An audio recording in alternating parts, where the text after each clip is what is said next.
নিয়েছিলে ভাবে তুমি মাত্র কেঁদেছিলে হেসেছিল সবে এমন জীবন হবে করিতে গঠন মরণে হাসিবে তুমি কাঁদিবে ভুবন আল্লাহুম্মা সাল্লি আলা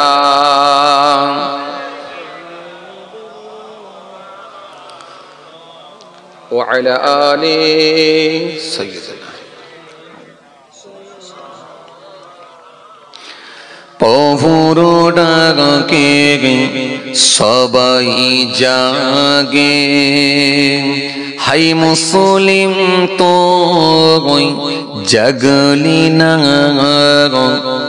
প্রভুর ডাকে সবাই জাগে হাই মুসলিম তো জাগলি না বেভোর ঘুমে ঘুমিয়ে রইলি ঘুম কিরে তোর ভাঙল না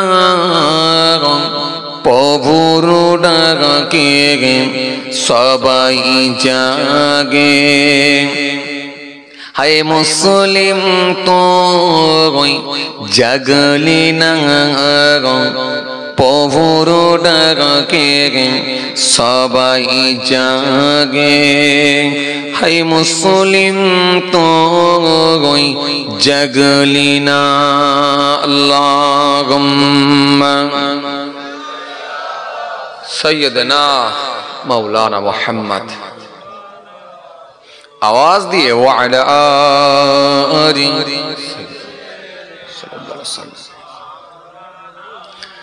सियाल डके हो हो कोकिल डके को सियाल डके हो हो কোকিল ডাকে কো সবাই ডাকে আপন ভাষায় হাই মুসলিম তো ডাকলি না সবাই ডাকে আপন ভাষায় হাই মুসলিম তো জাগলি না প্রভুর ডাকে সবাই জাগে হায় মুসলিম তো জাগলি না প্রভুর ডাকে সবাই জাগে হায় মুসলিম তো জাগলি না আল্লাহুম্মা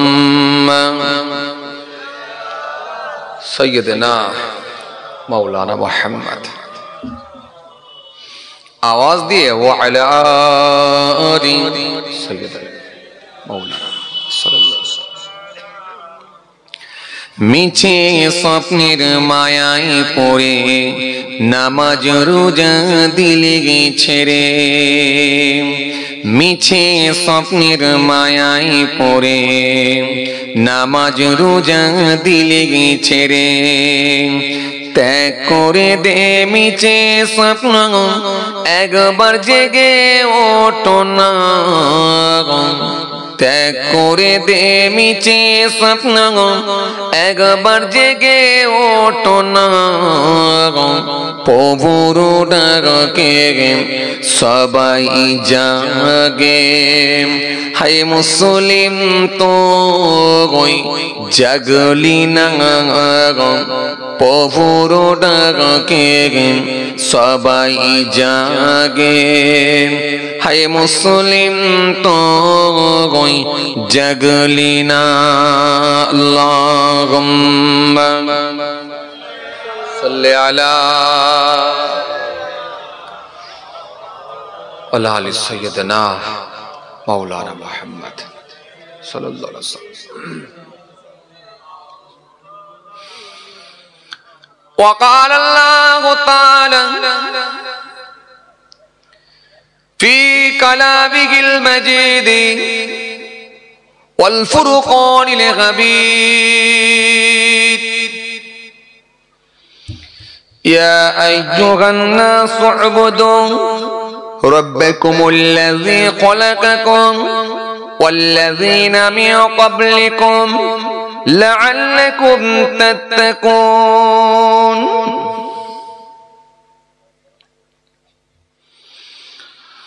وقال النبي صلى الله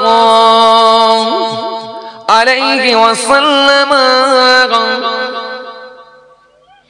من ترك الكذب وهو باطل بني له قصر في رباط الجنة ومن ترك المراء وهو محق بني له في وسطها ومن حسن خلقه بني له في أعلاها إلى آخر الحديث أو كما قال प्यारे हाजिरान मजलिस शुद्धियो दीनदार ईमानदार परेजगार मुत्ताकी बयोज्येष्ठ अल्लाहওয়ালা প্রবীণ মানুষেরা আজকের মাহফিলে বসে থাকা আমার পিতৃতুল্য বাপেরা আজকের মাহফিলে বসে থাকা বয়োজ্যেষ্ঠ প্রবীণ মানুষেরা আমাদের ঘরের সন্তানেরা আমার ছোট ছোট ভাই বোনেরা দূর দূরান্তে বাড়িতে বসে থাকা পর্দার আড়ালে অন্তরালে আমার মা বোন বেটিরা সেই সাথে সাথে আরো জানাই আজকের মাহফিলে আগত দিন দরদি ইসলাম দরদি আগত মেহমান গণেরা আজকের মাহফিলে বসে থাকা জ্ঞানীগণী মানুষ শিক্ষিত মানুষ বিচক্ষণ মানুষ সোশ্যাল মানুষ কাজের মানুষেরা আজকের মাহফিলে বসে থাকা বিশিষ্ট ব্যক্তিরা হাফেজে কোরআন উলামায়ে কেরাম হুফাজে কিরাম আল্লাহ পাকের হাজী বান্দা গণেরা খাস করে এই মহল্লার ইমাম আমাদের সকলের কাছে সম্মানীয় ব্যক্তি শ্রদ্ধার পাত্র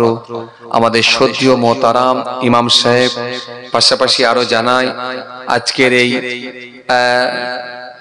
আজকের এখানে বসে থাকা যারা প্রচার প্রসারের মাধ্যম দিয়ে যারা মিডিয়ার মাধ্যমে প্রচার প্রসারের দায়িত্ব নিয়েছেন এবং বিভিন্ন ওয়াজ মাহফিলে গিয়ে এই ওয়াজ নসিহত গুলোকে তুলে ছেড়ে দেন এবং মানুষের পকেটে পকেটে মানুষের কাছে পৌঁছে দেন আমার একাধিক মিডিয়া ভাইরা সকলকে আমি আমার অন্তঃস্থল থেকে অনেক অনেক সালাম শুভেচ্ছা ভালোবাসা জানিয়ে খুব অল্প সময় সংক্ষিপ্ত কিছু বয়ান করে আপনাদের খেদমত থেকে বিদায় মাশাআল্লাহ আলহামদুলিল্লাহ এই কঠিন শীতেতেও এই প্রচন্ড শীত ঠান্ডাকে উপেক্ষা করে বেশ কিছু মানুষ তবু আপনারা এক জায়গায় জমায়েত হয়েছেন আলহামদুলিল্লাহ খুব ভালো লাগছে আজকের মাহফিল ভালো লাগছে আজকের সমাগম ভালো লাগছে আপনাদের ঐক্য ভালো লাগছে আজকের মাজমা আল্লাহ এই মাহফিলকে কবুল করেন আমরা জোরে বলি আল্লাহুম্মা আমিন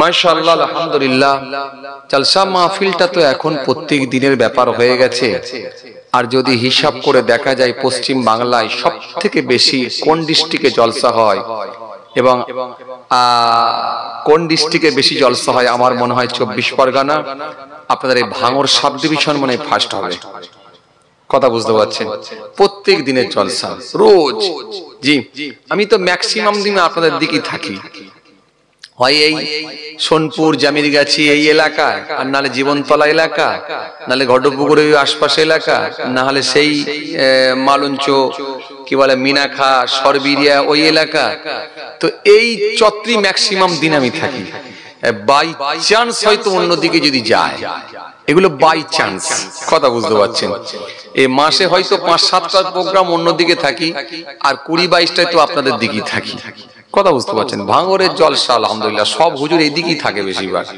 তো আলহামদুলিল্লাহ এটা আল্লাহর মেহেরবানি দয়া তো আমি তো তাই মাঝে মাঝে চিন্তা করি এত জলসা মাহফিল হওয়ার পরও এত মারামারি যদি এই জলসা মাহফিল না হতো তাহলে তো সারা বছর আর একটা লোক মনে হয় মারপিট থেকে বেঁচে থাকতো না এই জলসা মাহফিল হচ্ছে বলে তবু তো আলহামদুলিল্লাহ কিছু মানুষ দেখা যায় যে তারা মাহফিলে গিয়ে বসছে দিন ধর্ম করে কথা বুঝতে পারছেন তারপরও এত মারপিট তাহলে জলসা মাহফিল না হলে কি হতো বুঝতে পারছেন যে আলহামদুলিল্লাহ। যাই হোক, তো বাবাজি আমার ভাইরা, আসলে বুঝতে হবে মারপিট, যারা অশান্তি, যারা হিংসার বাতাবরণ তৈরি করে, আসলে বুঝতে হবে তারা ধার্মিক না, তারা ধর্ম করে না। ধর্ম যারা করে তারা কখনো হিংসার বাতাবরণ তৈরি করতে পারে না, মানুষের মধ্যে লেলিয়ে দিয়ে ঝগড়া লাগাতে পারে না, বিশৃঙ্খলার পরিবেশ তৈরি করতে পারে না। এটা আপনাকে মনে রাখতে হবে। ধর্ম যারা করবে না তাদের মধ্যেই এই অবস্থা দেখা দেবে। কথা বুঝছেন? এই জন্যই তো ধার্মিক হওয়ার কথা বলা হয়েছে। রব্বুল আলামিন আল্লাহ পাক সুন্দর করে কোরআনের মধ্যে বললেন, তোমরা আমার হুকুমকে, আমার বিধানকে মেনে নাও। আমার বিধানকে মানলে কি হবে? তোমরা একটা সিস্টেমেটিক চলতে পারবে, আর এই পৃথিবীর জমিনে তোমরা আরামের সঙ্গে জীবন যাপন করতে পারবে। আর পৃথিবীর জমিনে তোমরা সিস্টেমেটিক চলতে পারবে, সীমা অতিক্রম করতে পারবে না, সীমা লঙ্ঘন করতে পারবে না, পৃথিবীর জমিনে বিশৃঙ্খলা তৈরি করতে পারবে না। তোমরা যদি আমার হুকুমকে, আমার বিধানকে যদি মেনে নাও। এই জন্য আল্লাহ রাব্বুল আলামিন বিধান মানতে বলেছেন, হুকুম মানতে বলেছেন, আমার ল মানতে বলেছেন। আমার ল মেনে নাও, আমার সংবিধান মেনে নাও, আমার আইন, আমার কানুনকে তোমরা মেনে নাও। মেনে নিলে নিশ্চিত ভাবে তোমরাই পৃথিবীর জমিনে নিশ্চিত ভাবে তোমরাই আরামের সঙ্গে জীবন যাপন করতে পারবে। এই যে 50 বছর, 60 বছর, 70 বছর, 80 বছরের যে জিন্দেগি, এই 80 বছর, 50 বছর, 60 বছর, 70 বছর তোমরা আরামের সঙ্গে জীবন যাপন করতে পারবে যদি তোমরা আমার বিধানকে পরিপূর্ণভাবে মেনে নাও। কথা কিছু বুঝতে পারছেন? এই জন্য বিধান মেনে নেওয়ার কথা বলা হয়েছে। আজকে আপনি তাকিয়ে দেখেন, যারা হিংসা করে, অশান্তি লাগায়, মারামারি লাগায়, খুন খারাপি করে দেয়, মেরে নেওয়া, কেড়ে নেওয়া, চিটিংবাজি ইত্যাদি, খাদ্যে ভেজাল, সব খবর নিয়ে দেখেন, ধর্ম করে না। আর যদিও ধর্ম করে, ওই বছরে এসে ঈদ উল ফিতর আর ঈদ উল জোহা, এ ধর্ম করলে হয়? আর যদিও সকালে জুম্মার দিনে যায়, তাও তো আবার 2 রাকাত, তার বেশি পড়েই না। কি হবে? তার মধ্যে নামাজ নেই, দিন নেই, সিস্টেম নেই, হুকুম নেই, বিধান নেই, শরীয়ত নেই, তো কি সিস্টেমেটিক চলতে পারে? কে তাকে গার্ড করবে? কে তাকে আটকাবে? কে তাকে বারণ করবে? বারণ করবে কে? তার নামাজ, তার রোজা, তার জিকির, তার তসবিহ তাকে তো গোনা থেকে বাঁচাবে, পাপ থেকে দূরে রাখবে। জি, তাকে তো অন্যায় মুক্ত বানাবে, পাপ মুক্ত বানাবে, শরীয়তের দিকে, ইসলামের দিকে ধাবিত করবে। জি, তার ভালো কাজ, তার আমল।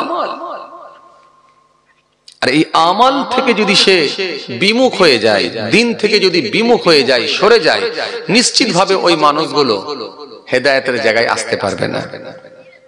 জি, এই জন্য আল্লাহ রাব্বুল আলামিন কোরআনে কারীমের মধ্যে স্পষ্ট ঘোষণা দিয়েছেন, তোমরা আমার বিধানকে মেনে নাও, আমার হুকুমকে তোমরা মেনে নাও, আমার নির্দেশ তোমরা মেনে নাও। নির্দেশ মেনে নিলে কি হবে? নিশ্চিত ভাবে তোমাদের এতে ভালাই রয়েছে। জি, এইজন্য কোরআন শরীফের মধ্যে আল্লাহ রাব্বুল আলামিন বলেছেন, আমাল্লাম ইয়াহকুম বিমা আনজালাল্লাহ ফাউলাইকা হুমুজ জালিমুন, আমাল্লাম ইয়াহকুম বিমা আনজালাল্লাহ ফাউলাইকা হুমুল ফাসিকুন, আমাল্লাম ইয়াহকুম বিমা আনজালাল্লাহ ফাউলাইকা হুমুল কাফিরুন। আল্লাহ কোরআন শরীফের মধ্যে ঘোষণা দিয়েছেন, যদি তোমরা আমার আইনকে না মানো তাহলে সেই ব্যক্তিটা হবে জালিম। আর যে ব্যক্তি আমার আইনকে অমান্য করবে, আমার বিধানকে যে মানবে না, আমার কানুনকে যে মানবে না, সে হবে ফাসিক। যে ব্যক্তি আমার হুকুমকে অমান্য করবে, আমার আইনকে প্রাধান্য দেবে না, মানবে না, সেই ব্যক্তিটা হবে কাফির। 3 জায়গায় 3 রকম কথা বললেন। এক জায়গায় বলেন জালিম, এক জায়গায় বলেন ফাসিক, এক জায়গায় বললেন কাফির। কত ভয়ঙ্কর কথা একবার বুঝতে পারছেন?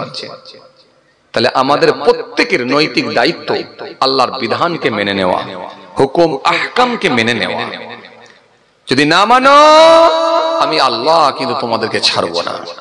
ওয়ালাকাদ আহলাকনাল কুরুনা মিন ক্বাবলিকুম লাম্মা যালামু ওয়া জাআতুহুম রাসূলুহুম বিল বায়িনাত ওয়া মা কানু লিউমিনু কাযালিকা নাজজিল কওমাল মুজরিমিন।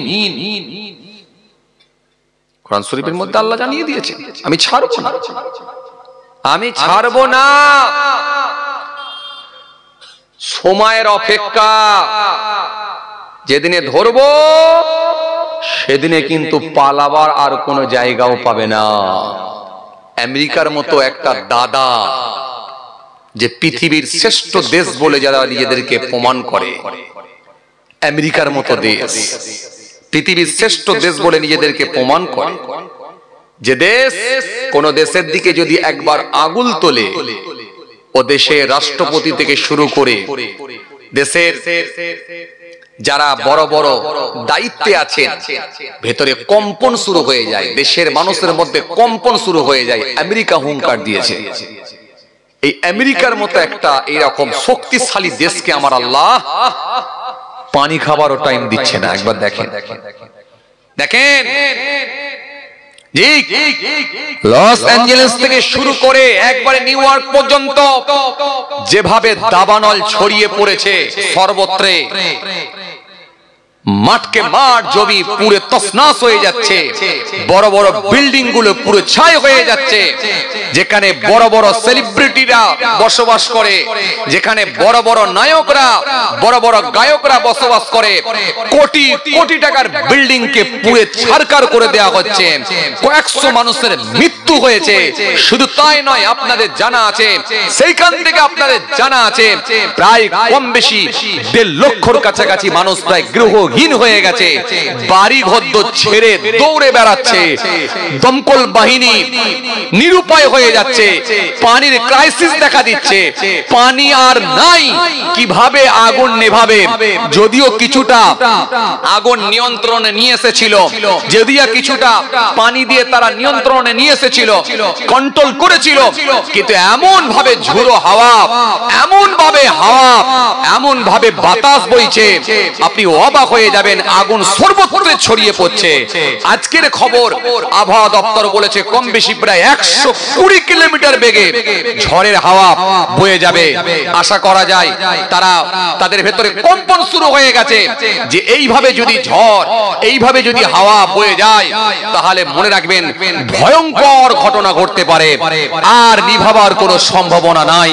তারা নিরাশ হয়ে গেছে।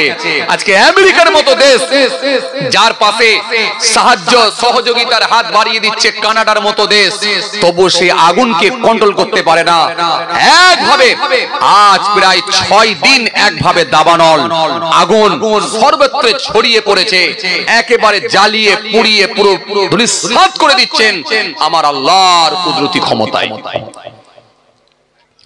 অথচ আপনি অবাক হয়ে যাবেন, আপনি অবাক হয়ে যাবেন, যে আগুন আপনাদের জানা আছে, আজ যে আগুনে পুড়ে ছারখার হয়ে যাচ্ছে তারা, সেই আগুনই তারা একদিন জ্বালিয়েছিল। ইসরায়েলের সেনাবাহিনীদেরকে সহযোগিতার হাত বাড়িয়ে দিয়ে ফিলিস্তিনের নিরীহ মুসলমানদের উপরে গলায় ছুরি চালিয়েছিল। ফিলিস্তিনের মুসলমানদের উপরে আকাশ থেকে বৃষ্টি বর্ষণের ন্যায় বোমা বর্ষণ করেছিল। কম বেশি প্রায় 50,000-এর কাছাকাছি শিশু থেকে একেবারে প্রবীণ বৃদ্ধ মানুষ পর্যন্ত সব মৃত্যু বরণ করেছিল। এখনো বহু মানুষকে মৃত্যুর কোলে পৌঁছে দিয়েছে সেই আমেরিকা, যার মদতে হয়েছিল। আজকে সেই আমেরিকাকে আমার আল্লাহ পুরো সাইজ করে দিচ্ছে। وآتوا اليتامى أموالهم ولا تتبدلوا الخبيث بالطيب ولا تأكلوا أموالهم إلى أموالكم إنه كان حوبا كبيرا। কোরআন স্পষ্ট ঘোষণা দিয়েছে, জি কোরআন স্পষ্ট ঘোষণা দিয়েছে, ইন্নাল্লাযীনা ইয়াকুলুনা আমওয়ালাল ইয়াতামা যুলমান ইন্নামা ইয়াকুলুনা ফি বুতুনিহিম নার ওয়া সায়াসলাউনা সাঈরা। কোরআন এক জায়গায় নয়, একাধিক জায়গায় কোরআন স্পষ্ট ঘোষণা দিয়েছে, বান্দাকে সতর্ক হতে বলেছে, বান্দাকে সাবধান হতে বলেছে আমার আল্লাহ। কিছু কথা বুঝতে পারছেন? এই সিস্টেমেটিক যদি না চলো,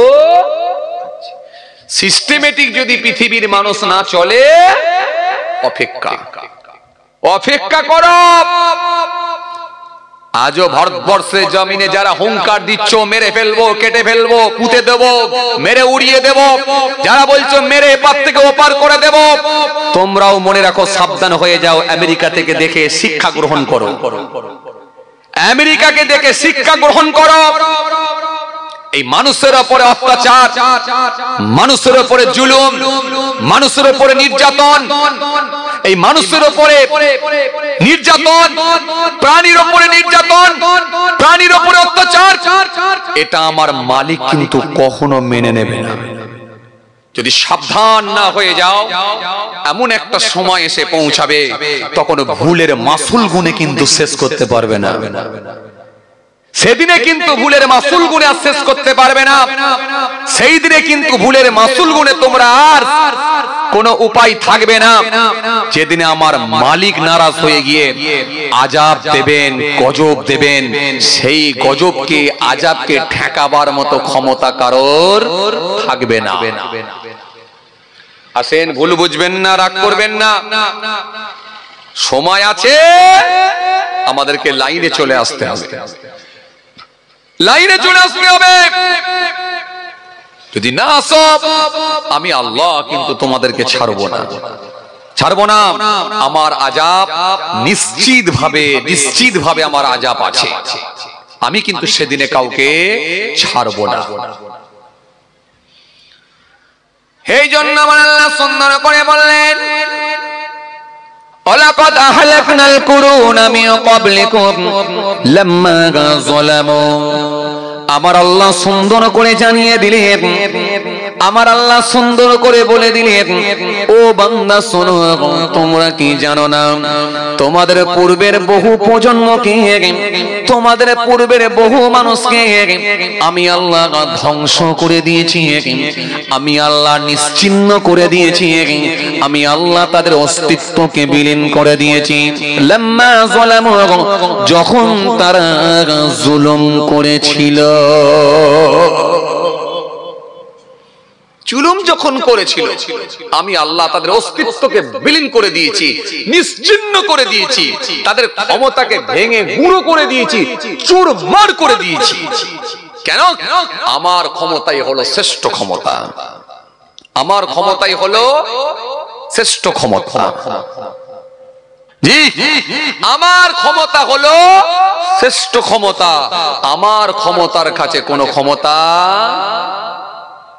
টিকবে না, আমার ক্ষমতার কাছে কোনো ক্ষমতা দাঁড়াতে পারবে না। সেদিনে কিন্তু আমি আল্লাহ ছাড়বো না, যেদিনে আমি আল্লাহ ধরবো সেদিনে কিন্তু পালাবার কোনো জায়গা থাকবে না। এজন্য বান্দা সাবধান হয়ে যাও। এই বান্দাকে আমার আল্লাহ বারবার বান্দাকে বলে আমার মালিক সাবধান করেছেন, ও বান্দা সাবধান হয়ে যাও।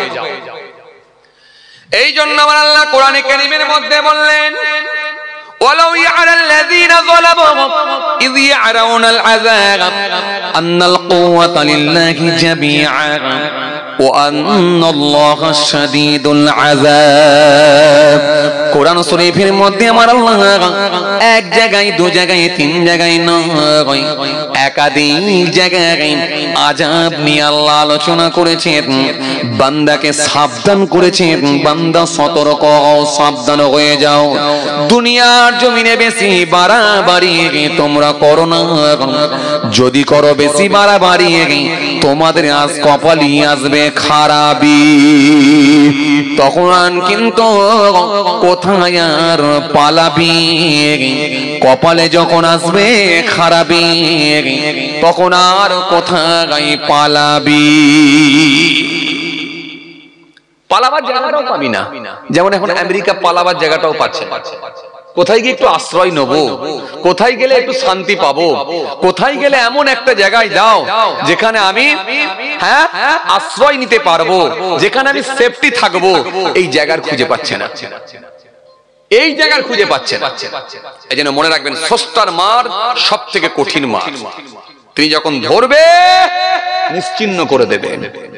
এই জন্য আগে থেকে বান্দাকে সাবধান হয়ে যাওয়াটাই বুদ্ধিমানের কাজ। আজ যারা মাস্তানি করছো, মনে রাখো সাবধান হয়ে যাও, সাবধান হয়ে যাও।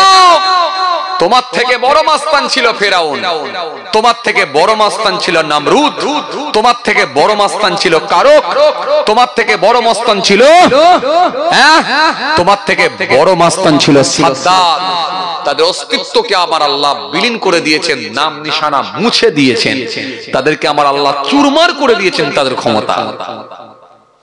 কি কথা ঠিক কিনা ভুল বলেন?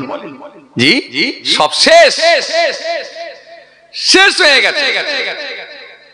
এই জন্য আমার আল্লাহ সুন্দর করে বললেন ওয়াজাআতুহুম রাসূলুহুম বিল বায়িনাত, অথচ আমি আল্লাহ তাদের কাছে পাঠিয়েছিলাম নবী রাসূলদের পাঠিয়েছিলাম, নবী রাসূলরা তাদের কাছে প্রমাণাদি সহ গিয়েছিল। তারা প্রত্যেকেই বলেছিল আল্লাহর দিকে ফিরে এসো। মুসা কালিমুল্লাহ বললেন আমি আল্লাহর নবী, আল্লাহর রাসূল, তোমরা আমাকে নবী বলে মেনে নাও, আল্লাহকে আল্লাহ বলে মেনে নাও। ইব্রাহিম খলিলুল্লাহ বললেন আমাকে তোমরা নবী বলে মেনে নাও, আল্লাহকে আল্লাহ বলে মেনে নাও। ঈসা রুহুল্লাহ বললেন আমরা আমাকে তোমরা নবী বলে মেনে নাও, রাসূল বলে মেনে নাও, আল্লাহকে আল্লাহ বলে মেনে নাও। হযরতে দাউদ আসলাম গিয়ে বললেন আমাকে তোমরা নবী বলে মেনে নাও, রাসূল বলে মেনে নাও, আল্লাহকে আল্লাহ বলে মেনে নাও। এই জন্য আমার আল্লাহ সুন্দর করে বললেন ওয়াজাআতুহুম রাসূলুহুম বিল বায়িনাত, আমার নবী রাসূলরা তাদের কাছে গিয়েছিল প্রমাণাদি সহ। মুসা নবী দেখিয়েছিলেন কি কিতাব দেখালেন? তাওরাত কিতাব। ঈসা রুহুল্লাহ দেখালেন ইনজিল কিতাব, ইনজিল কিতাব। দাউদ নবী দেখিয়ে দিলেন জবুর কিতাব। রাসূলুল্লাহ আখিরি নবী, শেষ নবী, তিনি দেখিয়ে দিলেন কালামুল্লাহ কোরআন শরীফ, আল্লাহর কিতাব। এই দেখানোর পরেও তারা মানল না, তারা মেনে নিল না, তারা মানল না। নাম হলো তার আবু লাহাব, জুলুম করা হলো তার স্বভাব। নিজেকে বলেছিল আমি বড় নবাব, জুলুম করা হলো বড় স্বভাব। ওর নাম হলো আবু লাহাব, জুলুম করা হলো এই স্বভাব। নিজেকে বলেছিল আমি বড় নবাব, কিন্তু আমার মালিক যখন ধরলেন করে দিলেন বরবাদ। ওর নাম হলো আবু লাহাব, নাম হলো তার কারণ। ইয়ার এক ভয়ঙ্কর জিনিস, নাম হলো তার কারণ। আল্লাহ বলছে কতবার 12। ওর নাম হলো কারণ। যখন অত্যাচারে সব সীমা ছাড়িয়ে গেল, আমার নবী বলছে আল্লাহ এবারে ওকে ধরো। আল্লাহ যখন ওকে ধরলেন জমিনের নিচে পৌঁছালেন, জমিনকে আমার আল্লাহ অর্ডার দিয়ে দিলেন জমিনের নিচে কারক চলে গেল, ক্ষমতা সব শেষ হয়ে গেল। এই জন্য ধরে না আমার মালিক যখন ধরবে তখন পালানোর আর কোনো জায়গা খুঁজে পাবে না। আপনাদের জানা আছে লূত নবীর জামানায় একটা গোত্র ছিল, যে গোত্রটা হলো সামুদ গোত্র। এই সামুদ গোত্রের মানুষদেরকে হযরতে নবী হুদ আলাইহিস সালাম সাবধান করে দিয়ে বললেন ও সামুদ গোত্র হয়ে যাও তোমরা ভদ্র, না হলে আল্লাহ তরফ থেকে আসবে পত্র, আযাবের আসবে পত্র, হয়ে যাও এখনো ভদ্র। যখন তারা হলো না ভদ্র, আযাবের এসে গেল পত্র, পাঠালেন আমার আল্লাহ আজরাইলকে, চলে যাও আজরাইল, তোমার নাম আজরাইল, করে দাও এবারে ওদেরকে কাইল। আজরাইল ফেরেশতা যখন এলেন জমিনের উপরে ডানা নিয়ে আঘাত করলেন, মাটিটাকে পুরো নিয়ে উল্টে দিলেন।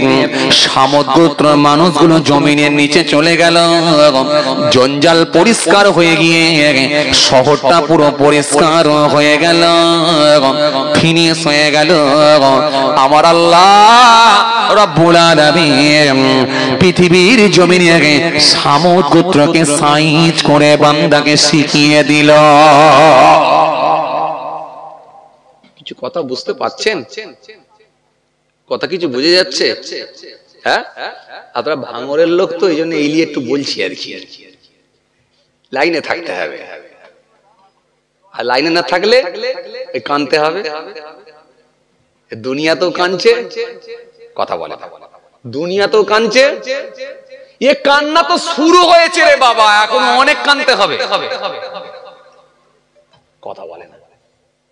আরে বাবা, নিরীহ মানুষদের চোখের পানি যারা ঝরাবে, গরিবের মাল যারা আত্মসাৎ করে নেবে, এতিমের মাল যারা খেয়ে নেবে, কান্না তো শুরু হয়েছে রে বাবা। চোখ দিয়ে রক্ত বার হবে, খুন বার হবে।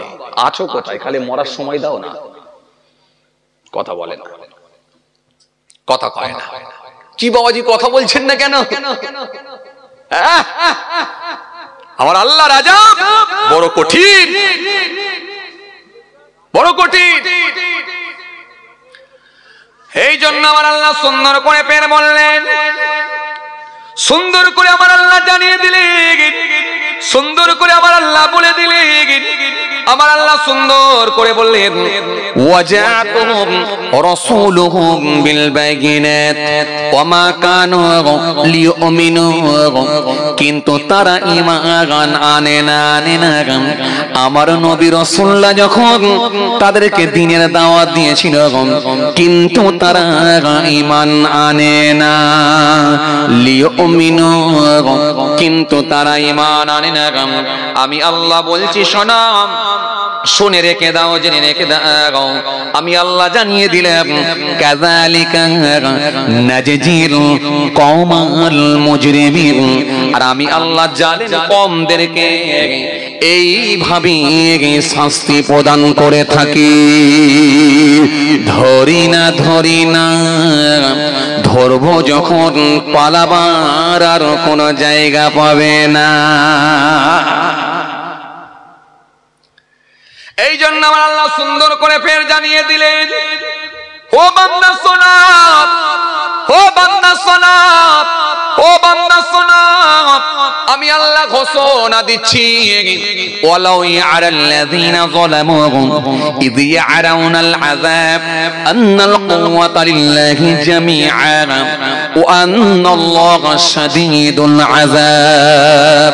আল্লাহ বলে, কতই না ভালো হতো, কতই না উত্তম হতো যদি তারা আমার আযাবকে দেখে বিশ্বাস করে নিত যে যাবতীয় ক্ষমতার মালিক একমাত্র আল্লাহ।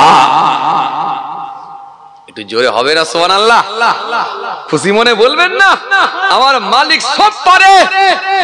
জালেম ঠান্ডা করতে যদি কেউ নাও পারে, আমার মালিক কিন্তু একদিন যখন ধরবেন, সেই দিনে কিন্তু পালাবার কোন জায়গা কথা বলেন। এই তো আপনাদেরকে বললাম, আমেরিকার মতো শক্তিশালী দেশ রাস্তা খুঁজে পাচ্ছে না। দমকল বাহিনী বলছে পানির ক্রাইসিস, পানি শেষ। হেলিকপ্টার নিয়ে এসে পানি ফেলা হচ্ছে, তবু আগুনকে নিয়ন্ত্রণে আনা যাচ্ছে না। কি ভয়ঙ্কর দাবানল, কি ভয়ঙ্কর আগুন সর্বত্র আমার আল্লাহ ছড়িয়ে দিলেন। এই জন্য আমার আল্লাহ সুন্দর করে বললেন, ও বান্দা শোনো, ও বান্দা শোনো, আমি আল্লাহ ছাড়ব না, আমি আল্লাহ ছেড়ে দেব না। ও বান্দা শোনো, আমি আল্লাহ কিন্তু ছেড়ে দেব না। এই জন্য আমার আল্লাহ সুন্দর করে জানালেন, ওয়ালাউ ইয়ারাল্লাযীনা যালামু ইয ইয়ারাউনাল আযাব আন্নাল কুওয়াতা লিল্লাহি জামিআন ওয়া আন্নাল্লাহা শাদীদুল আযাব। আল্লাহ বলে, কতই না উত্তম হতো, কতই না ভালো হতো যদি তারা আমার পার্থিব শাস্তিগুলো দেখে বিশ্বাস করে নিত যে যাবতীয় ক্ষমতার মালিক একমাত্র আল্লাহ। যেটা কেউ পারে না সেটা পারে, কথা বলে না, সেটা পারে আল্লাহ। আকাশ থেকে বৃষ্টি বর্ষণ বন্ধ করে দিয়ে, আকাশ থেকে বৃষ্টি বন্ধ করে দিয়ে জমিনকে খরা করে দিতে পারে কে? জোরে বলো। আল্লাহ। আকাশ থেকে বৃষ্টি দিয়ে পাহাড়ি এলাকায় এমন প্রবল বৃষ্টি দিয়ে বন্যা দিতে পারে কে? আল্লাহ। ভূমিকম্প দিতে পারে কে? আল্লাহ। শিলাবৃষ্টি দিতে পারে কে? বান্দা তো আসতে বলছেন কেন? শিলাবৃষ্টি দিতে পারেন কে? আল্লাহ। দাবানল কে দিতে পারে? আল্লাহ। প্রবল বর্ষণ কে দিতে পারে? আল্লাহ। সাইক্লোন কে দিতে পারে?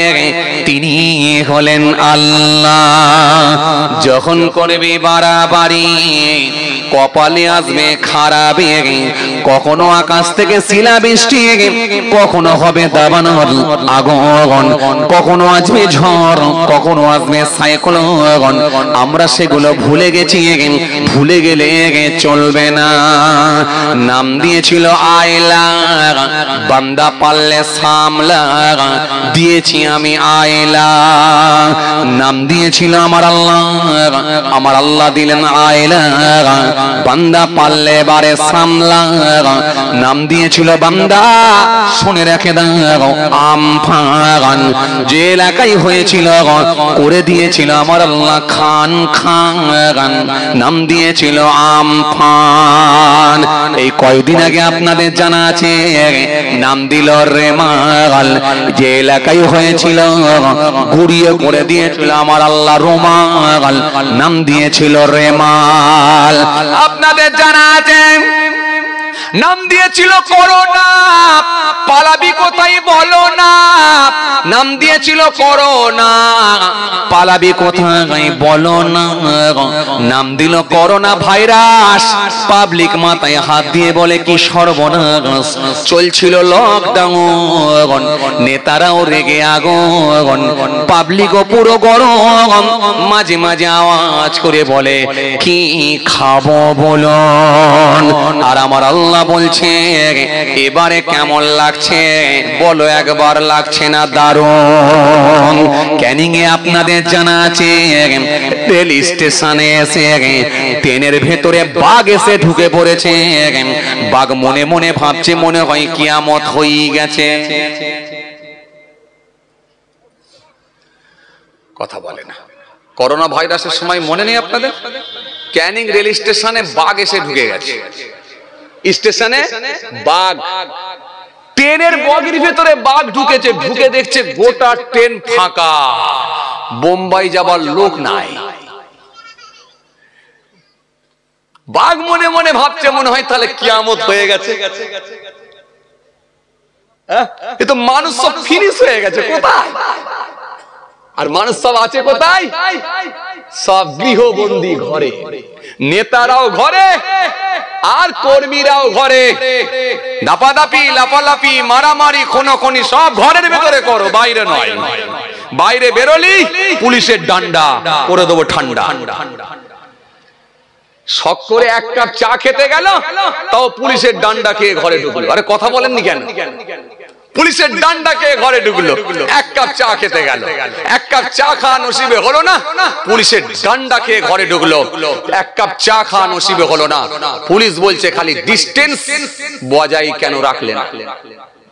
হাতেতে মারো স্যানিটাইজার আর মুখেতে মারো মাস্ক। মাস্ক পরে যদি বাজারে যাই, গরিব মানুষগুলো বলছে কটার মাস্ক কিনবো ভাই। কথা বলে না। কটার মাস্ক কিনবো ভাই? ওই একটা মাস্কই ভালো করে রেখে দিয়েছে। বাপ একবার মুখে থেকে খুলে নিয়ে এসে রাখে তো ছেলে পরে যায়, ছেলে একবার খুলে নিয়ে এসে রাখে তো দাদু পরে যায়, আর দাদু যদি করে একবার খুলে রেখেছে রাখে তো দাদি মুখে লাগিয়ে দিয়ে ওষুধ দোকানে যায়। ওই একটা মাস্ক থেকে ভাইরাস গন্ধ, কখনো আসছে গুলের গন্ধ, কখনো আসছে বিড়ির গন্ধ, কখনো আসছে খৈনির গন্ধ। আরে করোনা ভাইরাসে কি আক্রান্ত হবে? মাস্ক পরে আরো বেশি আক্রান্ত হয়ে পড়ছে। কথা বলছেন না কেন? সব ভুলে গেলেন নাকি আপনারা? এসব চিত্র কি ভুলে গেলেন নাকি? যে কেউ যেটা পারে না সেটা পারে আল্লাহ। এটাই হলো আমার কুদরতি, আমার আল্লাহর কুদরতি ক্ষমতা। যেটা লাফালাফি বেশি করলে হবে না। আর মোমেন কাউকে ভয়ও পায় না। মোমেনের মধ্যে কোনো ডর নাই, কোনো ভয় নাই। কেন? এই মোমেন দেখেছে, আমাদেরই পূর্বপুরুষ দেখেছে, বদর দেখেছে, খন্দক দেখেছে। আরে কথা বলেননি কেন? ওহুদ দেখেছে, মুতা দেখেছে, কারবালা দেখেছে। ঘাবড়াবার কোনো কারণ নাই। আপনারা ভাবছেন দেখিনি হুজুর, কি করে হ্যাঁ বলবো? আরে বাবা, তোমরা দেখোনি তো কি হয়েছে? তোমাদের পূর্বপুরুষ দেখেছে। কথা বলছেন না কেন? তারা তো দেখেছে, আরে তাদেরই তো উত্তরসূরি আমরা, তো কি ভয় দেখাবি? মোমেন একমাত্র ভয় পাই কাকে? এত আস্তে, আরো আস্তে বলে। মোমেন একমাত্র ভয় পায় আল্লাহকে। এই জন্য আমার আল্লাহর কুদরতি ক্ষমতায় সব সম্ভব। ভাববেন না কোনোটাই অসম্ভব, ভাববেন না যে আমেরিকা গোটা পৃথিবীর নিজেকে দাদা বলে দাবি করেছিল, যে আমেরিকা অন্যান্য দেশগুলোর দিকে যদি একবার আঙুল তুলতো ভয়ে তাদের কম্পন শুরু হয়ে যেত। ফিলিস্তিনের নিরীহ মুসলমানদেরকে হত্যার পিছনে আমেরিকার যথেষ্ট মদত রয়েছিল। সেই আমেরিকাকে আমার আল্লাহ দেখিয়ে দিলেন, সাইজ করে দিলেন। এটা হলো আমার আল্লাহর কুদরতি ক্ষমতা। যেখানে অশ্লীলতা, বিহায়াপনা সব সীমা ছাড়িয়ে গিয়েছিল, আমার মালিক বলেছিলেন, শোন, আমি আল্লাহ তোদেরকে সিস্টেমে রাখবো, সিস্টেমে যদি না থাকিস আমার দাবানল দিয়ে সাইজ করে দেবো। এই জন্য আমি আল্লাহর কুদরতি ক্ষমতার কাছে সব ক্ষমতা হার মানতে বাধ্য হয়েছে। কোথায় টেকনোলজি, কোথায় ক্ষমতা, কোথায় পাশ্চাত্য দেশ, কেউ তোমাকে সাহায্য করো কোনো কাজে আসবে না। আমার কুদরতি ক্ষমতার কাছে সব ক্ষমতা হার মানতে বাধ্য। কি কথা কিছু বুঝতে পারছেন? আজ কিন্তু আমি বেশি করব না, দোয়া করে দেবো। ঠান্ডার রাত, একটু লোকজন বেড়েছে নাকি বলো দেখি, একটু বাড়লো? যাক আলহামদুলিল্লাহ। খুব বেশি কষ্ট কিন্তু আপনাদেরকে দেবো না। ঠান্ডার রাত, আর বেশি সময় নেবো না, আমি দোয়া করে দেবো। ভাইরা আমার, বন্ধুরা আমার, সাথী মহব্বতের ভাইরা, আসেন যে কথা আপনাদের বোঝাতে চাইছিলাম। এই জন্য আমার আল্লাহর কুদরতি ক্ষমতার কাছে সব ক্ষমতা হার মানতে বাধ্য। ওয়ালাউ ইয়ারাল্লাযীনা যালামু ইয ইয়ারাউনাল আযাব আন্নাল কুওয়াতা লিল্লাহি জামিআ ওয়া আন্নাল্লাহা শাদীদুল আযাব। পালাবে কোথায়? পালানোর কোনো জায়গা, কথা বলে না, পালানোর কোনো জায়গা না, যাবার কোনো লাইন না, যাবার কোনো রাস্তা নাই। কোথায় যাবে? আপনাদের জানা আছে এই পৃথিবীর জমিনে যারা মাস্তানি করেছিল, মাস্তানদের ভেতরে একজন মাস্তান, নাম হলো তার হিটলার। এর নাম হলো হিটলার। এ অনেক খেলেছিল, এরা নিজেকে বলেছিল বড় একজন বোলার। এর নাম হলো হিটলার। মানুষ মারার একজন বড় নিজেকে বানিয়েছিল বোলার। এর নাম হলো হিটলার।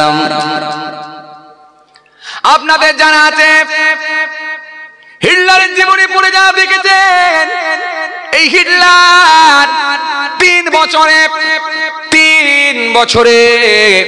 এই হিটলার 60 লক্ষ ইহুদিকে হত্যা করেছিল। হিটলার মৃত্যুর পূর্বে একটা পত্র লিখেছিল, চিঠি লিখেছিল। ওই চিঠিটার ভেতরে হিটলার সেই দিনে হিটলার ইহুদিদেরকে অপরাধী বলে সাব্যস্ত করেছিল। নাম হলো তার হিটলার। এই হিটলারের জীবনী যারা পড়েছেন জানেন এই হিটলার কে ছিল। 1889 সালে 1889 সালে 20 এপ্রিল আপনাদের জানা আছে অস্ট্রেলিয়ার ব্যাবিলনের মাঝামাঝি প্রাণাউ নগরীতে জন্মগ্রহণ করেছিলেন, নাম হলো তার হিটলার। এই হিটলার কে ছিল আপনাদের জানা আছে? এই হিটলার কে ছিল? তিনি একজন দরিদ্র পরিবারে জন্মগ্রহণ করেছিলেন। তিনি ছিলেন তিনার বাবার দ্বিতীয় স্ত্রীর তৃতীয় সন্তান, নাম হলো তার হিটলার। এই হিটলার কে ছিল জানেন? আপনাদের জানা আছে এই হিটলার কে ছিল জানেন? তিনি একজন দরিদ্র পরিবারে জন্মগ্রহণ করেছিলেন। হিটলার ছিল প্রচন্ড রাগী, হিটলার ছিল প্রচন্ড জেদি। ছোট বয়স থেকে হিটলার ছিল মাস্টারদের সঙ্গে তর্কে জড়িয়ে পড়তেন বাচ্চা বয়স থেকে। তবে হিটলার বেশি দিন পড়াশোনা করতে পারেন না। হিটলার ছবি আঁকতে পছন্দ করতেন, পড়াশোনা বেশি দিন চালিয়ে যেতে পারেন না, কারণ অল্প দিনের মধ্যেই তার মা মারা গিয়েছিল। মা মারা যাবার কারণে সংসারের সমস্ত বন্ধনকে ছিন্ন করে দিয়ে হিটলার কর্মসূত্রে পাড়ি দিয়েছিলেন ভিয়েনাতে, যেখানে গিয়ে দিনমজুরের কাজের সঙ্গে যুক্ত হয়েছিলেন, নাম হলো তার হিটলার।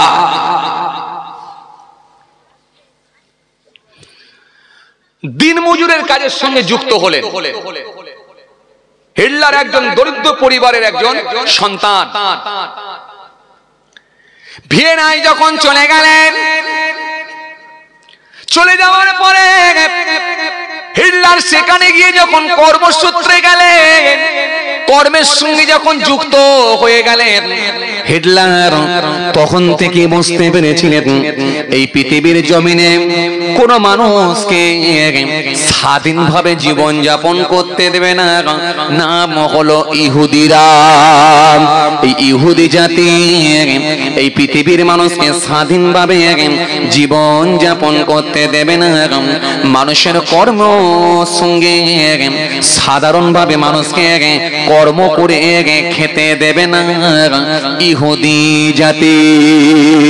সুতরাং এই পৃথিবী থেকে ইহুদি নির্মূল করতে হবে, এই পৃথিবী থেকে ইহুদি ফিনিশ করতে হবে, এই পৃথিবী থেকে ইহুদি শেষ করে দিতে হবে।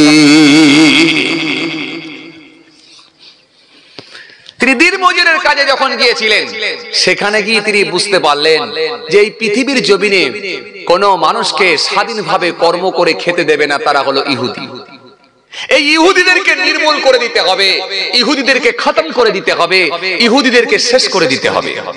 ভিয়েনায় গিয়ে তিনার চরম বিদ্বেষ, চরম ক্ষোভ তৈরি হয়ে গেল ইহুদিদের প্রতি।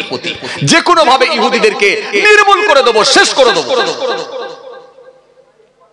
শেষ করে দেব। আপনাদের জানা আছে হিটলার ভিয়েনা থেকে যখন মিউনিকে ফিরে এসেছিলেন, মিউনিকে আসার পরে সালটা ছিল 1912 সালে। মিউনিকে ফিরে আসার পরে হিটলার 2 বছর কাটালেন। 2 বছর কাটিয়ে দেওয়ার পরে ইহুদিদের উপরে চরম বিদ্বেষ তৈরি হলো। তিনি ইহুদিদের প্রতি তার রাগ গোসা বেড়ে গেল। যে কোনো ভাবে এই পৃথিবী থেকে ইহুদি নির্মূল করতে হবে। ইহুদি নির্মূল করার কাজে এবার আমাকে স্টার্ট করতে হবে। মাত্র 2 বছর কাটালেন। 2 বছর কাটিয়ে দেওয়ার পর 1914 সালে আপনাদের জানা আছে সেই হিটলার, আপনাদের জানা আছে 1914 সালে যখন প্রথম বিশ্বযুদ্ধ সংগঠিত হয়েছিল, হিটলার সেই যুদ্ধে অংশগ্রহণ করেছিলেন। সেই যুদ্ধে তিনি নিজেকে একজন সৈনিক বানিয়েছিলেন। সেই যুদ্ধে তিনি গিয়ে অংশগ্রহণ করেছিলেন। হিটলারের রাজনৈতিক ক্যারিয়ার এখান থেকে শুরু হয়েছিল। নাম হলো হিটলার।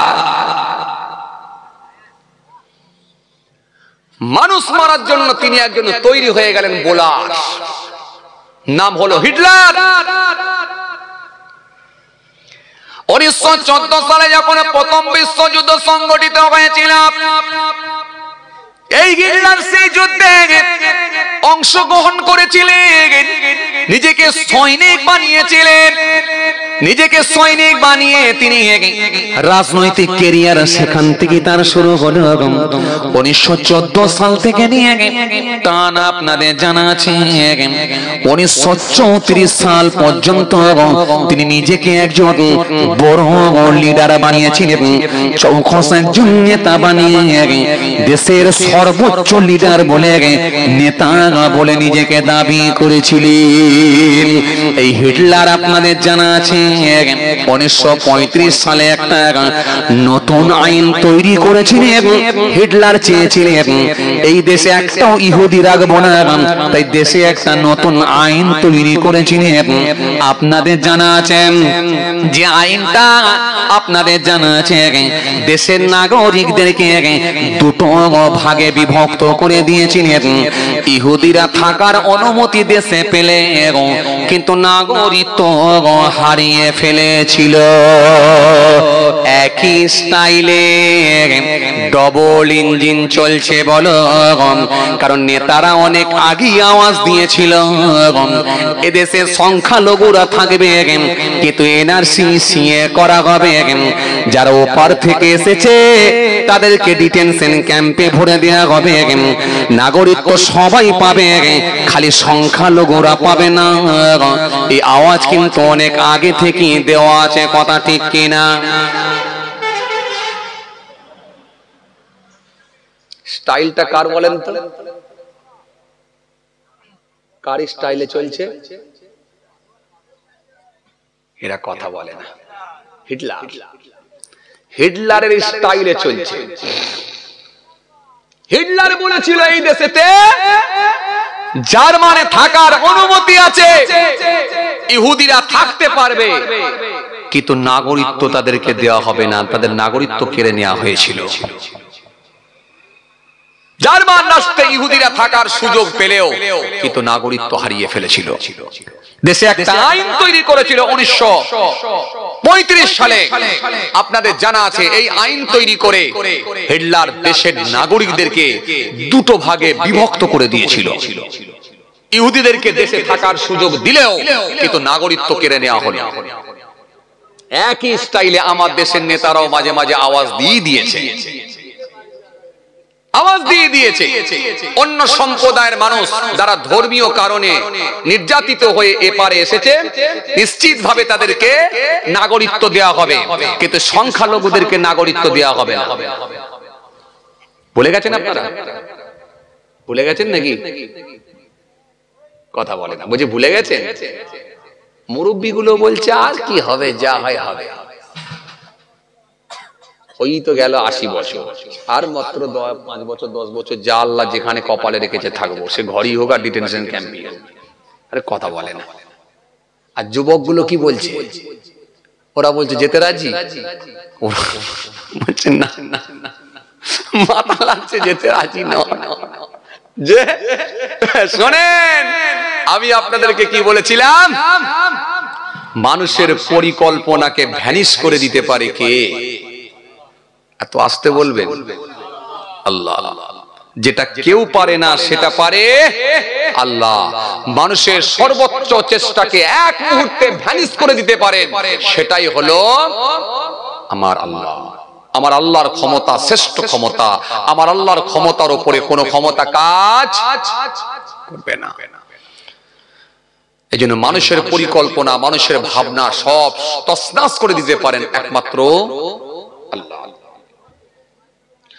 1935 সালে আপনাদের জানা আছে এই হিটলার নতুন একটা আইন তৈরি করেছিল, যে আইনের মাধ্যম দিয়ে নাগরিকদেরকে দুটো ভাগে বিভক্ত করে দিয়েছিল।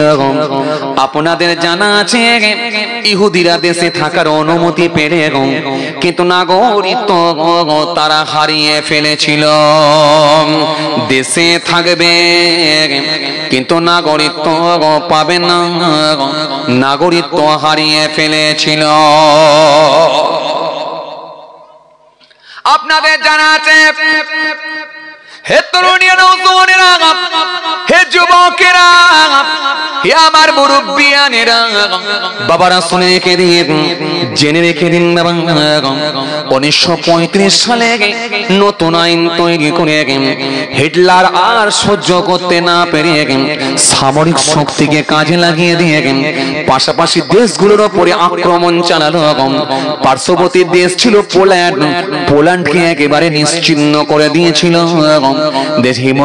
হিটলার সর্বোচ্চ শক্তিকে কাজে লাগিয়ে দিয়ে পাশাপাশি দেশগুলোকে একেবারে ফিনিশ করে দিয়ে হিটলার চেয়েছিল দেশের শ্রেষ্ঠ নেতা হতে সেটা কেউ পারবে না সেটা পারবো আমি আর আমার দেশেও মাঝে মাঝে আমরা আওয়াজ শুনতে পাই 56 ইঞ্চি বডি যেটা কেউ পারে না সেটাই পারবো আমি কেন আমার আছে 56 ইঞ্চি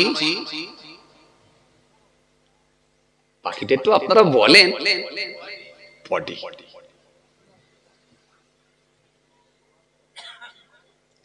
হিটলার বলেছিল পোল্যান্ডকে আক্রমণ করলাম হিটলার সর্বোচ্চ ক্ষমতাকে কাজে লাগিয়ে দিয়ে পোল্যান্ডকে আক্রমণ করে নিশ্চিহ্ন করে দিলেন এরপরে হিটলার একটা একটা করে ইহুদিদেরকে এমন ভাবে হত্যা করতে শুরু করেছিলেন ইহুদিদেরকে টানা 3 বছরে আপনাদের জানা আছে 3 বছরে 60 লক্ষ ইহুদিকে হত্যা করেছিলেন সালটা ছিল 1939 সাল দ্বিতীয় বিশ্বযুদ্ধ যখন সংঘটিত হয়েছিল এই ইতিহাস আপনাদের জানা আছে হিটলার 60 লক্ষ ইহুদিকে হত্যা করলো 3 বছরে 60 লক্ষ ইহুদিকে হত্যা করে দিল হিটলার হিটলার 60 লক্ষ ইহুদিকে হত্যা করে দিয়েছিল এই হিটলার আপনাদের জানা আছে 60 লক্ষ ইহুদিকে হত্যা করেছিল আপনাদের জানা আছে এই হিটলারকে মানবাধিকার কর্মীরা জিজ্ঞাসা করেছিলেন হিটলার আপনি কেন নিরপরাধ ইহুদিগুলোকে নৃশংসভাবে কেন আপনি হত্যা করছেন এরা তো কোনো অপরাধ করে না এরা তো কোনো অন্যায় করে না এরকম নিরীহ মানুষগুলোকে কেন আপনি হত্যা করছেন হিটলার সেই সময় মানবাধিকার কর্মীদেরকে জবাব দিয়েছিলেন বলেছিলেন শোনো ও মানবাধিকার কর্মীরা শোনো আমি 3 বছরে 60 লক্ষ ইহুদিকে মারতে পেরেছি এখনো আমি 10 লক্ষ ইহুদিকে মারতে পারিনি আর এই 10 লক্ষ ইহুদিকে যদি মারতে না পারি এই 10 লক্ষ ইহুদি যদি রয়ে যায় এরা একদিন জানিয়ে দেবে সাধারণ মানুষের পক্ষে ইহুদিরা কত ক্ষতিকারক কথা শুনছেন 10 লক্ষ ইহুদিকে এখনো মারতে পারিনি হিটলার সেদিনে বলেছিল আর এই 10 লক্ষ ইহুদিকে যদি হত্যা না করতে পারি নির্মূল না করতে পারি এই 10 লক্ষ ইহুদি একদিন জানিয়ে দেবে সাধারণ মানুষের জন্য ইহুদিরা কত ক্ষতিকারক মানুষ হত্যা করা এটা একটা চরম অপরাধ চরম অন্যায় এই অন্যায়কে কখনো সমর্থন করা যায় না মানুষ হত্যা করা তো দূরের কথা আপনি ইচ্ছাকৃতভাবে একটা প্রাণীকে হত্যা করো অনুমতি আপনাকে স্রষ্টা দেয় না ইচ্ছাকৃতভাবে বিনা প্রয়োজনে আপনি একটা প্রাণীকে হত্যা করতে পারবেন না স্রষ্টা তারও কৈফিয়ত নেবেন বলেছেন কেন আমি সেদিনে তারও কৈফিয়ত নেব ওর পিপিলিকার ভেতরও একটা আমি আল্লাহ ওর ভেতরও জান দিয়েছি ওরও জীবন আছে বিনা কারণে একটা পিপিলিকা হত্যা করলেও তারও কৈফিয়ত হতে পারে কেন আল্লাহ স্পষ্ট ঘোষণা দিয়েছেন ফামা ইয়ামাল মিসকালা যারাতিন খায়রান ইয়ারা ওয়া মা ইয়ামাল মিসকালা যারাতিন শাররান ইয়ারা সেদিনে কিন্তু পালানোর কোনো জায়গা নাই সবাই আমার খাঁচার মধ্যে বন্দী থাকবে যেদিনে গোটা পৃথিবীকে আমি আল্লাহ সুনসান করে দেব, গোটা পৃথিবীর কোনো খবর থাকবে না, কেউ থাকবে না, আকাশে কোনো ফেরেশতাও থাকবে না, কেউ থাকবে না, শুধু একমাত্র আমি মালিক, আমি আল্লাহ, আমি সেদিনে থাকবো, আমি ছিলাম, আমি আছি, আমি একমাত্র থাকবো। এত আস্তে বলছেন, লোক তো ভয় খেয়ে যাবে। চোরে হবে না একটু? জি জি, এইজন্য কোরআন স্পষ্ট ঘোষণা দিয়েছে। জি, কোরআন স্পষ্ট ঘোষণা দিয়েছে। আল্লাহ সুন্দর করে বলেছেন, লা তাখুযুহু সিনাতুন ওয়ালা নাউম, যিনি তন্দ্রা নাই, ঘুম নাই, আরাম নাই, বিশ্রাম নাই, সব বিষয়ে যিনি অবগত। কোরআন স্পষ্ট ঘোষণা দিয়েছে, আল্লাহু লা ইলাহা ইল্লাহু, আল্লাহ তিনি ছাড়া কোনো মাবুদ নাই, আল হাইয়ুল কাইয়ুম, তিনি চিরস্থায়ী চিরজীবী ছিলেন, আছেন, থাকবেন। লা তাখুযুহু সিনাতুন ওয়ালা নাউম, যিনি তন্দ্রা নাই, ঘুম নাই, আরাম নাই, বিশ্রাম নাই, সব বিষয়ে যিনি অবগত। এইজন্য যাবতীয় ক্ষমতার মালিক একমাত্র আল্লাহ। আল্লাহ। মনে রাখবেন, এই মানব হত্যা করা, মানুষ হত্যা করা, এটা চরম অপরাধ। আল্লাহ ছাড়বে না, ছাড়বে না। আজকে যেভাবে মানুষ হত্যা হচ্ছে, যেভাবে খুন হচ্ছে, যেভাবে মানুষ মানুষকে পিটিয়ে পিটিয়ে মেরে ফেলছে, পারিবারিক কোনো কারণ নিয়ে হতে পারে, রাজনৈতিক কোনো কারণ নিয়ে হতে পারে, প্রতিহিংসা হতে পারে, হতে পারে, যে কোনো কারণই হোক, কিন্তু মনে রাখবেন দেশের একটা আইন আছে, একটা ল আছে, সংবিধান আছে, কানুন আছে, পুলিশ প্রশাসন আছে। জি, আইন আছে, কিন্তু আইনের আওতায় নিয়ে এসে মানুষ বেপরোয়া হয়ে গিয়ে মানুষ মানুষকে হত্যা করে ফেলে, মানুষ মানুষকে খুন করে ফেলে, মানুষ মানুষকে নির্মমভাবে হত্যা করে ফেলে, পিটিয়ে পিটিয়ে মেরে ফেলে। মানুষ আইনকে হাতে তুলে নিচ্ছে, তার বড় বেপরোয়া হয়ে ঘুরে বেড়াচ্ছে। মানুষ একটাই কথা মনে করছে, আইন তো সব আমাদের হাতে, আমরাই তো আইন তৈরি করি, সুতরাং আমাদের দলের লোক আছে, অসুবিধা কিছু নেই, যা খুশি তাই করব। আমার উপরে যারা আছে, আমার মাথায় যাদের হাত আছে, তারা নিশ্চিত ভাবে আমাকে জেলে ঢোকালেও, এই গেট দিয়ে ঢোকালেও, অন্য গেট দিয়ে আমাকে আমাকে ফুলের মালা পরিয়ে বরণ করে বের করবে। তাই তো আপনাদের জানা আছে। গুজরাটের জমিনে তাকিয়ে দেখেন, উত্তরপ্রদেশের জমিনে তাকিয়ে দেখেন, আসামের জমিনে তাকিয়ে দেখেন, কিভাবে আজকে চলছে। আমার বাংলা তো বেশ কিছু জায়গায় বিচ্ছিন্ন ঘটনা ঘটেছে। আপনারা জানেন, ইতিপূর্বে এরকম ঘটনা কখনো ঘটেনি, কিন্তু একটা শ্রেণীর একটা দল, তারা যেভাবে আজকে মাথা উঁচু করে, যেভাবে মানুষের ভেতরে হিংসার রাজনীতি করে, জাতের লড়াই লাগিয়ে দিয়ে, ধর্মের লড়াই লাগিয়ে দিয়ে মানুষের মধ্যে বিভাজন তৈরি করছে। কথা ঠিক কিনা ভুল বলেন? বিভাজনের রাজনীতি করে, মানুষের মধ্যে ভেদাভেদ তৈরি করে, শুধুমাত্র ধর্মকে ইস্যু করে তারা নিজেদের গদিতে টিকিয়ে রাখার চেষ্টা চালাচ্ছে। এটা সত্যি ভাবতে বড় অবাক লাগে। কোথায় স্বাধীনতার পর থেকে, দেশ স্বাধীনের প্রায় কম বেশি প্রায় ৭৭ বছর পর আজকে এরকম ঘটনা ঘটবে, এরকম অবস্থা দেখতে হবে, আমরা কখনো ভাবিনি। আমরা জানতে না কেন? আমরা জানি এই দেশ হলো সম্প্রীতির দেশ, এই বাংলা হলো সম্প্রীতির বাংলা, এই বাংলা হলো সম্প্রীতির বাংলা, এই বাংলা হলো রামকৃষ্ণ দেবের বাংলা, এই বাংলা হলো ঈশ্বরচন্দ্র বিদ্যাসাগরের বাংলা, এই বাংলা হলো আপনাদের জানা আছে রবীন্দ্রনাথ ঠাকুরের বাংলা, এই বাংলা হলো, এই দেশ হলো রামকৃষ্ণ দেবের দেশ, এই বাংলা হলো ঈশ্বরচন্দ্র বিদ্যাসাগরের বাংলা, এই বাংলা হলো, এই দেশ হলো রাজা রামমোহন রায়ের বাংলা, রাজা রামমোহন রায়ের দেশ, এই দেশ হলো কাজী নজরুল ইসলামের দেশ, এই দেশ হলো আশফাকুল্লাহ খানের দেশ, এই দেশ হলো খাজা গরিবি নওয়াজের দেশ, এই দেশ, এই বাংলা হলো ফুরফুরার পীর আবু বকর সিদ্দিক দাদা হুজুর পীর কেবলা রহমাতুল্লাহ আলাইহির দেশ বাংলা। এই দেশে যারা অশান্তি লাগাবার চেষ্টা করো, মনে রেখো একটা সময় হবে তোমাদের ভুলের মাসুল তোমরা গুণে শেষ করতে পারবে না। ব্রিটিশকে যখন মানুষ ঐক্যবদ্ধ হয়ে এক প্ল্যাটফর্মে এসে মানুষ যখন তাড়া করেছিল, ব্রিটিশ তবু পালাবার রাস্তা পেয়েছিল, কিন্তু মনে রাখবে একটা সময় যখন মানুষ ঐক্যবদ্ধ হয়ে এক প্ল্যাটফর্মে এসে যখন তোমাদেরকে তাড়া করবে, তোমরা সেদিনের রাস্তাটা পর্যন্ত খুঁজে পাবে না। কারণ যেদিকে যাবে সেদিকেই বেড়া, পালাবার জায়গা পাবে না। মানুষ সেদিনে ইচ্ছা মতো পেটাবে, মনে রাখো, মানুষ সেদিনে ইচ্ছা মতো পেটাবে। যারা জাতের লড়াই লাগিয়ে দিয়ে ধর্মের বিভাজন তৈরি করে মানুষে মানুষে লড়াই লাগানোর চেষ্টা চালাচ্ছ, হিন্দু মুসলমানের সম্প্রীতিকে নষ্ট করার চেষ্টা চালাচ্ছ, একদিন মনে রাখো মানুষ তোমাদেরকে এমন ভাবে পেটাবে, সেদিনে কিন্তু রাস্তা খুঁজে পাবে না। বরং ব্রিটিশরা পালাবার রাস্তা পেয়েছিল, তোমরা ব্রিটিশদের থেকেও তোমাদের হাল আরো খারাপ হবে। সেই দিন ঘনিয়ে আসছে, সেই দিন আসছে, সেই দিন কিন্তু আর বেশি দিন না। মনে রাখো, মনে রাখো, জেনে রাখো, হিংসার রাজনীতি করে জাতের লড়াই লাগিয়ে দিয়ে জুলুম অত্যাচার করে কেউ গদিকে টিকিয়ে রাখতে পারে না। এটা মনে রাখবে, মনে রাখবে। সবকে আমার আল্লাহ ফিনিশ করে দিয়েছে।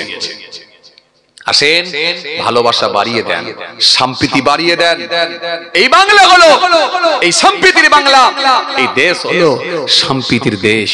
এদেশে যেখানে আমরা একই সঙ্গে বসবাস করি, যেখানে রামের বাস সেখানে রহিমের বাস, যেখানে জয়দেবের বাস সেখানে জয়নালের বাস, যেখানে সত্তরের বাস সেখানে মধুর বাস, যেখানে ফতেমার বাস সেখানে প্রতিমার বাস, যেখানে জয়দেবের বাস সেখানে জয়নালের বাস।